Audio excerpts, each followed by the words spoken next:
أشهد أن لا إله إلا الله وحده لا شريك له وأشهد أن محمدا عبده ورسوله أما بعد فأعوذ بالله من الشيطان الرجيم بسم الله الرحمن الرحيم الحمد لله رب العالمين الرحمن الرحيم مالك يوم الدين إياك نعبد وإياك نستعين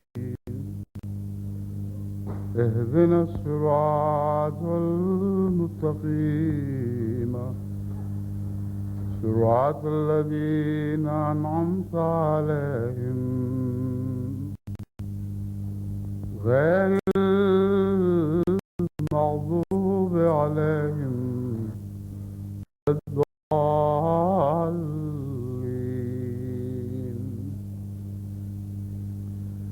قل يا أيها الناس إني رسول الله إليكم جميعا الذي له ملك السماوات والأرض لا إله إلا هو يحيي ويميت فآمنوا بالله ورسوله النبي الأمي الذي يؤمن بالله وكلماته واتبعوه لعلكم تهتدون۔ آج اللہ تعالیٰ کے فضل کے ساتھ جماعت احمدیہ جرمنی کی مجلس خدا سالانہ اجتماع شروع ہو رہا ہے، اور اس اجتماع میں بعض ایسی نصیحتیں میں کرنی چاہتا ہوں جن کا در حقیقت تو کل عالم کی جماعتوں سے تعلق ہے، لیکن اس اجتماع کے حوالے سے وقت ایسا آج آ رہا ہے جس کے نتیجے میں مجھے بہرحال یہ اعلان کرنا تھا، اور میں سمجھتا ہوں کہ آج اگر یہ اعلان ہو تو بہتر ہے۔ اس اعلان کا تعلق توحید باری تعالیٰ سے ہے، اور توحید کے دو مظاہر ہیں جو اس وقت میرے پیش نظر ہیں۔ ان دونوں حوالوں سے میں آج کے خطبے میں جماعت کو چند نصیحتیں کروں گا۔ پہلے تو ان آیات کا، یا اس ایک آیت کا جو بڑی آیت ہے اور ٹکڑوں میں بٹی ہوئی ہے، اس لیے معلوم ہوتا ہے ایک سے زیادہ آیات ہیں، مگر سورہ اعراف کی 159ویں آیت ہے یہ۔ اس میں حضرت صلی اللہ علیہ وآلہ وسلم کو اللہ تعالیٰ کی طرف سے یہ ارشاد ہے، یہ اعلان عام کر دے، قل کہہ دے، یا ایھا الناس انی رسول اللہ الیکم جمیعا، اے بنی نوع انسان، میں تم سب کی طرف، تمام کی طرف اللہ کا رسول بنا کر بھیجا گیا ہوں۔ اس خدا کا رسول، اس اللہ کا رسول جو اس کے قبضے میں آسمانوں اور زمین کی بادشاہت ہے۔ لا الہ الا ہوا یحیی و یمیت، اس کے سوا اور کوئی معبود نہیں، وہی ہے جو زندہ کرتا ہے اور وہی ہے جو مارتا ہے۔ فآمنوا باللہ ورسولہ النبی الأمی الذی، بس اس پر ایمان لے آؤ، اس اللہ پر ایمان لے آؤ، ورسولہ، اور اس کے رسول پر جو النبی الامی ہے، ایسا نبی ہے جس کو دنیا میں کسی نے دین اور سیادت کے معاملات نہیں پڑھائے۔ تمام دنیا کو تعلیم دینے کے لیے اللہ نے ایک ایسے انسان کو منتخب فرمایا ہے جس نے دنیا سے کچھ نہیں سیکھا۔ یؤمن باللہ و کلماتہ، وہ صرف اللہ پر ایمان لاتا، اس کے کلمات پر ایمان لاتا ہے۔ واتبعوہ لعلکم تہتدون، اور تم اس کی پیروی کرو تاکہ تم ہدایت پا جاؤ۔ یہ توحید باری تعالیٰ کا اعلان ہے جو عالمی اعلان ہے، اور اس میں اللہ تعالیٰ کی توحید حضرت صلی اللہ علیہ وآلہ وسلم کی وساطت سے تمام دنیا پر چھاتی ہے اور سب دنیا کو ایک ہاتھ پہ جمع کرتی ہے۔ یہ وہ اعلان ہے جس کی روشنی میں میں آج کے مضمون کو آگے بڑھاؤں گا۔ سب سے پہلے تو میں بیان کرنا ضروری سمجھتا ہوں کہ آج تمام دنیا میں توحید سے بڑھ کر اور کوئی مسئلہ نہیں ہے۔ ایک توحید ہے جو تمام عالم کے اختلافات کو مٹا سکتی ہے۔ ایک توحید ہی ہے جو تمام عالم کے رنگ و نسل اور قوموں اور جغرافیاؤں کے اختلافات کو دور کر سکتی ہے۔ اس کے سوا اور کوئی نظریہ نہیں جو انسان کو ایک ہاتھ پہ اکٹھا کرے۔ توحید کو آپ عالمی مسائل سے الگ کر لیں تو تمام قومیں اپنے اپنے دائرے میں بکھر جائیں گی۔ ہر رنگ الگ الگ اور جدا جدا ہو جائے گا۔ ہر زبان تفریق کے لیے استعمال ہوگی، اور ہر قوم کا اپنا ایک تشخص ہوگا جو اپنے تشخص کے گرد گھومے گی اور اپنے تشخص کی ہی وفا کرے گی۔ تمام عالم کے ایک ہاتھ پر جمع ہونے کا کوئی تصور ممکن ہی نہیں ہے جب تک اس عالمی توحید کا اعلان نہ کیا جائے جس کا اس آیت کریمہ میں اعلان فرمایا گیا ہے۔ اور اسی توحید کے ذریعے ہی حضرت صلی اللہ علیہ وآلہ وسلم کو یہ ارشاد ہے کہ سارے عالم میں یہ اعلان کرو کہ میرے ہاتھ پر اب تمہیں اکٹھا کیے جانا ہے۔ تمام عالم میں سے مجھے منتخب فرمایا گیا ہے کہ میں دنیا کو ایک ہاتھ پر اکٹھا کروں، اور ایک ایسے شخص کو منتخب فرمایا گیا ہے جس پر مقامی تعلیمات کا کوئی بھی اثر نہیں۔ یہاں لفظ امی خاص طور پر اس بات کی وضاحت کر رہا ہے کہ حضرت اقدس محمد مصطفیٰ صلی اللہ علیہ وآلہ وسلم کسی ملک اور کسی قوم کی تعلیمات سے ہرگز متاثر نہیں تھے، اور اگر آپ کسی ایک قوم کی گود میں پرورش پانے والے اس رنگ میں ہوتے کہ اس قوم کے اعلیٰ تصورات یا اخلاق یا ان کے شخصی تشخص کے تابع ہو کر آپ نے بچپن گزارا ہوتا،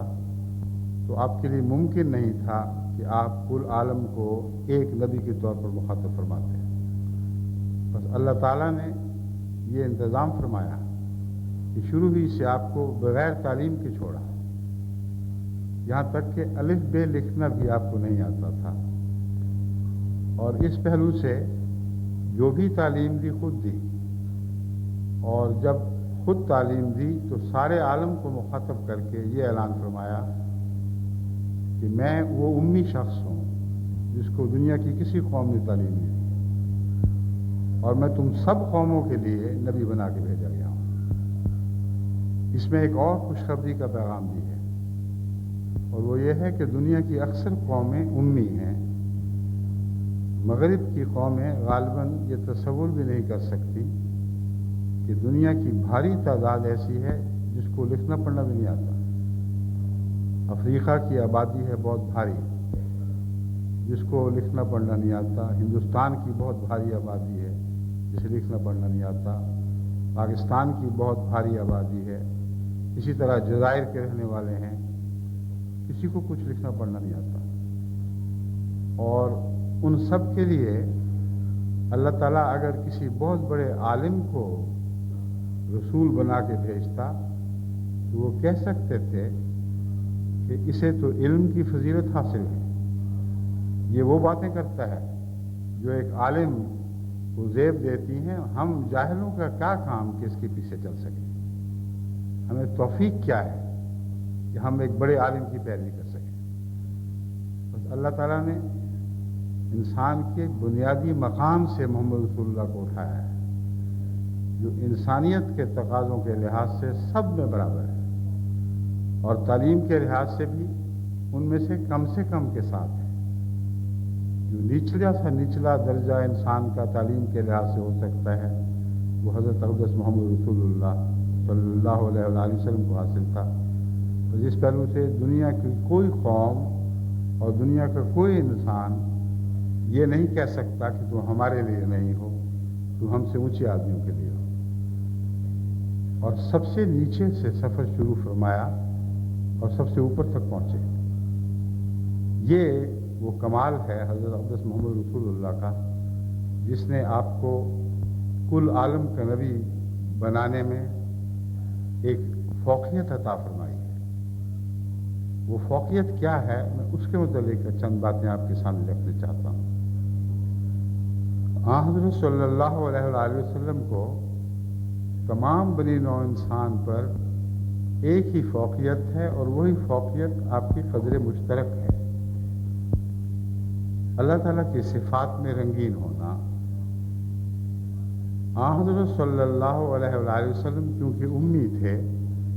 اس لیے کسی قوم کی صفات نے آپ پر اثر نہ فرما کیا. چونکہ اللہ سے محبت رکھتے تھے اور اللہ آپ سے محبت رکھتا تھا، اس لیے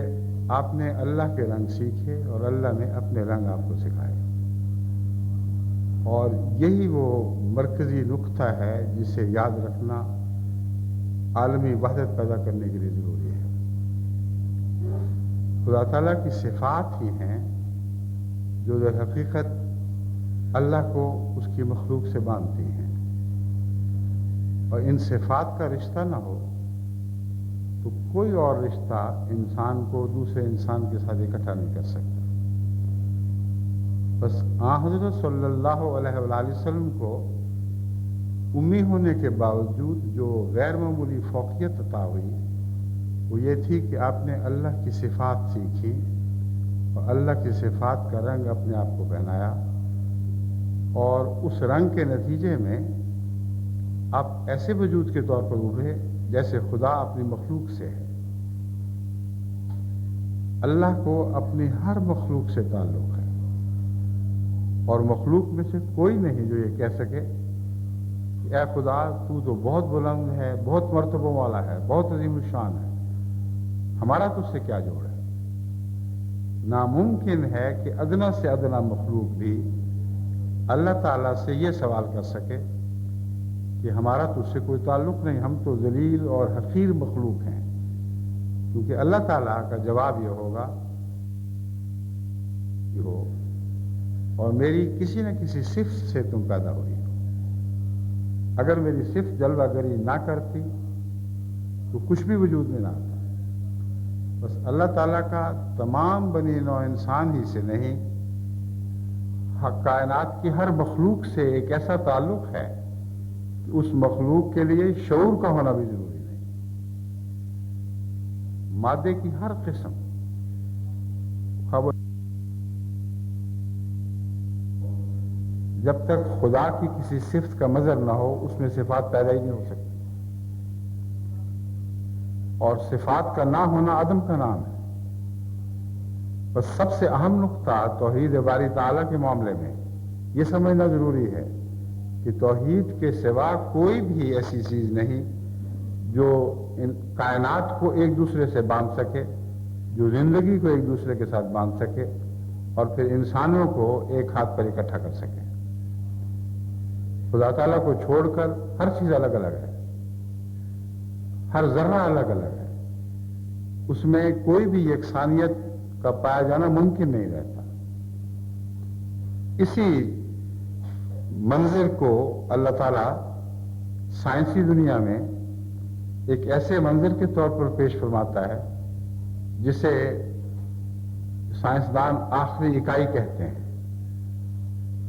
اور جسے وجود کے افق کے پلّی طرف بتایا جاتا ہے. سائنسدانوں کے نزدیک اس وحدت کا نام سنگولیرٹی ہے، اور وجود کے افق پر جس کے بعد ہمیں کچھ دکھائی نہیں دیتا کہ اس وحدت کو کیا ہوا، اس نے کیا شکلیں اختیار کی، اسے وہ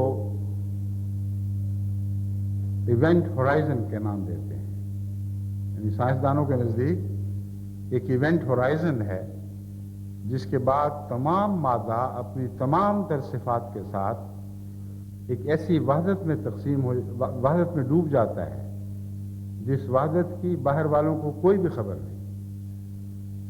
حساب دان ہیں جو حساب لگاتے پھرتے ہیں، اور ان میں بھی بڑے اختلافات ہیں۔ بعض حساب دان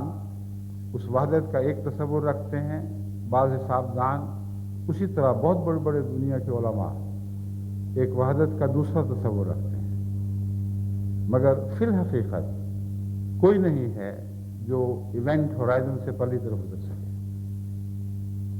جو اس افق پر جو وجود کا افق ہے اس پر نگاہ ڈال کر اس سے پار دیکھ سکتا، اور پار وہ سنگولیرٹی ہے، یعنی توحید۔ بس سائنسدان اپنی زبان میں بھی ایک توحیدی کا اقرار کر رہے ہیں، اور اس توحید کے اقرار کے بغیر وجود ہی ممکن نہیں ہے۔ وہ کہتے ہیں یہ توحید سنگولیرٹی جب بھی ابھرے گی صفات کی صورت میں ابھرے گی، اور جب ڈوبے گی تو ہماری نقطۂ نگاہ سے صفات ہماری نظر سے غائب ہو جائیں گی، اور اسی کا نام عدم ہے۔ تو ساری کائنات میں اگر عدم ہے تو خدا تعالیٰ کی طرف لوٹ جانے کا نام عدم ہے، اور چونکہ یہ عدم نسبتی ہے، ایک ایسے وجود کی طرف لوٹ جانے کا نام ہے جو خالق ہے، اسی سے پھر یہ عدم دوبارہ تخلیق کی شکلیں اختیار کرتا ہے۔ تو توحید عالم اور توحید باری تعالی یہ ایک ہی چیز کے دو نام بن جاتے ہیں۔ مگر جو بات میں آپ کو سمجھا رہا ہوں وہ صرف اتنی ہے کہ صفات ہی کا نام زندگی یا وجود ہے۔ صفات باری تعالی کو نکال دیں تو کوئی وجود باقی نہیں رہتا۔ اس پہلو سے اللہ تعالیٰ کی دو طرح کی صفات ہیں۔ ایک وہ صفات جو کسی خاص مخلوق سے ایک تعلق رکھتی ہیں، کچھ وہ صفات جو زیادہ تر مخلوق سے تعلق رکھتی ہیں، کچھ وہ صفات جو صرف انسان سے تعلق رکھتی ہیں،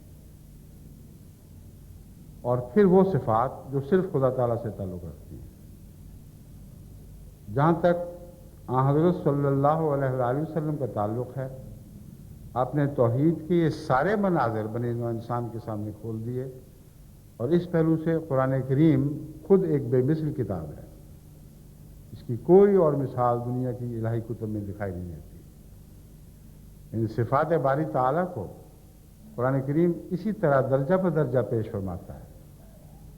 وہ صفات جن کا مخلوق سے تعلق ہے، اور ہر مخلوق سے تعلق ہے، اس کے بغیر مخلوق ہے ہی کوئی نہیں۔ اب یہ بہت تفصیلی مضمون ہے جس کی بحث کی تفصیل سے گنجائش نہیں ہے، مگر اتنا آپ یاد رکھیں کہ کوئی بھی چیز اٹھا کے دیکھ لیں، مادی چیز ہو، معمولی سے معمولی ہو، مٹی اس کو کہہ دیں، مگر مٹی کی بھی کچھ صفات ہیں، اور وہ صفات ہر دوسری مخلوق میں موجود نہیں ہیں۔ کچھ مٹی کی ہیں، کچھ دوسری مخلوقات کی ہیں۔ ایک لوہا دیکھ لیجئے، لوہے کی اپنی ایک کچھ صفات ہیں۔ اگر ان صفات کو لوہے سے جدا کریں تو لوہا ختم ہے، اس کا کوئی وجود باقی نہیں رہتا۔ تو مٹی اٹھا لیں، پانی دیکھ لیں، دنیا کی کوئی مادی چیز جو جس تک روزمرہ آپ کی رسائی ہے، اس کو پکڑ کر اس پر غور کر کے دیکھیں تو آپ حیران ہوں گے یہ دیکھ کر کہ وہ وجود صرف صفات سے تعلق رکھتا ہے۔ صفات کو مٹا دو، وجود غائب۔ اور صفات کے مٹنے کا نام ہی عدم ہے، لیکن عدم ہمیشہ خدا کی ذات میں ختم ہوتا ہے، الگ اپنی ذات میں نہیں ملتا۔ اس کا نام سنگولیرٹی ہے۔ یعنی سائنسدان جس کو وحدانیت کہتے ہیں، وہ یہ مراد ہے ان کی کہ کوئی عدم ایسا نہیں جو حقیقتاً کل عدم ہو جائے. جہاں تک بیرونی سوچوں کا تعلق ہے، جہاں تک بیرونی آنکھوں کا تعلق ہے، بیرونی کانوں کا تعلق ہے، حواس خمسہ کا تعلق ہے، کوئی چیز ایسی ہے جو عدم ہو چکی ہے، ہمیں کچھ علم نہیں. مگر اس عدم کے اندر اس کی صفات غرق ہو جانے میں ایک ایسی طاقت موجود ہے جو پھر اسے اچھال کر وجود بخش سکتی ہے. اور یہی سنگولیرٹی ہے جو ساری کائنات پر حاوی ہے، اس میں کوئی بھی استثناء نہیں. بس آج کے زمانے میں جب لوگ یہ باتیں کرتے ہیں کہ دنیا کو کیسے اکٹھا کیا جائے گا، دنیا تو مختلف شکلوں میں بٹی ہوئی ہے. چینیوں کی اور شکل، جاپانیوں کی اور شکل، جرمنوں کی اور شکل، انگریزوں کی ان سے کچھ مختلف، اور پھر افریقنوں کی شکلیں ہیں، اپنے اپنے ملک، اپنی اپنی قوم سے تعلق رکھنے والی شکلیں، الگ الگ شکلیں ہیں. اور عربوں کی ایک شکل ہے، یہودیوں کی ایک شکل ہے، پھر ان کی زبانیں الگ الگ ہیں، پھر ان کی تہذیبیں الگ الگ ہیں. تو ان سب کو کیسے ایک ہاتھ پر اکٹھا کیا جائے گا؟ وہ یہ بات بھول جاتے ہیں کہ توحید تو ساری کائنات کو اکٹھا کرتی ہے. انسانوں کی کیا حیثیت ہے؟ انسانوں کے وجود کی اپنی الگ توحید سے علاوہ کوئی بھی حیثیت نہیں. بس حضرت صلی اللہ علیہ وآلہ وسلم کا یہ پیغام کہ میں تم سب کے لیے رسول بنایا گیا ہوں، اس پیغام سے اس متعلق ہے، اس سے جڑا ہوا ہے، جس میں فرماتے ہیں لا الہ الا ہوا یحیی و یمیت. اس کے سوا معبود کوئی نہیں ہے. اگر اس کے سوا معبود کوئی نہیں ہے تو تم سب کو اکٹھا کرنے کا اس کا حق ہے. اور ایک ایسے شخص کے ذریعے اکٹھا کیا جا سکتا ہے جس میں اس کی وہ صفات مجتمع ہو جائیں جو بنی نوع انسان کی صفات ہیں. یعنی اللہ تعالیٰ کی وہ صفات جو بنی نوع انسان سے تعلق رکھتی ہیں اگر ایک وجود میں اکٹھی ہو جائیں تو صرف اس کا کام ہے اور اسی کا کام ہے کہ تمام بنی نوع انسان کو اپنے لیے اپنی طرف اکٹھا کرے اور تمام بنی نوع انسان کو اکٹھا کر کے اللہ کے حضور پیش کر دے، کیونکہ بالآخر وہی مالک ہے. یہ آواز رونے کی آ رہی ہے کسی بچے کی، اس کو یہاں سے باہر لے جانا چاہیے. ہوا یحیی و یمیت، بس اللہ کے سوا کوئی زندہ نہیں کرتا اور کوئی مارتا نہیں. یہ وہ بات ہے جس کا میں نے ابھی آپ سے ذکر کیا تھا کہ سنگولیرٹی جس کو سائنسدان کہتے ہیں وہ دراصل ہمارے نقطۂ نگاہ سے موت کا دوسرا نام ہے. لیکن ایک ایسے وجود کا دوسرا نام ہے جو دوبارہ زندہ ہو سکتا ہے، یعنی زندگی کی طرف متحرک ہو سکتا ہے. اور بالآخر صرف اللہ ہے جو موت سے زندگی نکالتا ہے. اب یہ وہ مسئلہ ہے جس کے متعلق 2 دن پہلے ایک جرمنوں کے ساتھ سوال و جواب کی مجلس میں سوال اٹھایا گیا تھا. میں نے سوال کرنے والے کو جو بہت ذہین اور سائنسی امور سے اور فلسفوں سے واقف لگتا تھا، اس کو میں نے جب یہ جواب دیا کہ خدا تعالیٰ موت سے زندگی نکالتا ہے اور اس کی تفصیل اس کو سمجھائی کسی حد تک، یعنی ایک دائرے میں اس کو سمجھایا کہ موت اور زندگی کا فرق کیا ہے، اور خدا تعالیٰ جب زندگی نکالتا ہے تو لازماً ایک وجود ہے جو اس سے پہلے موجود ہے. اس پر اس نوجوان نے ایک سوال اٹھایا. اس نے کہا کہ سائنس کے تو نظریات بدلتے رہتے ہیں، آج کچھ اور کل کچھ، اور آپ خدا کی توحید کے متعلق، اس کے وجود کے متعلق ایک سائنس کا حوالہ دے رہے ہیں. ہمیں کیا پتا کہ کل کو یہ نظریہ کیا ہو جائے گا. اس نوجوان سے میں نے کہا کہ جو بات میں کہہ رہا ہوں اس کے متعلق تمام دنیا کے سائنسدان 100% متفق ہیں، اور اس بات میں آج تک کبھی سائنس میں کوئی تبدیلی نہیں آئی، نہ کل آ سکتی. اور وہ یہ اصول ہے کہ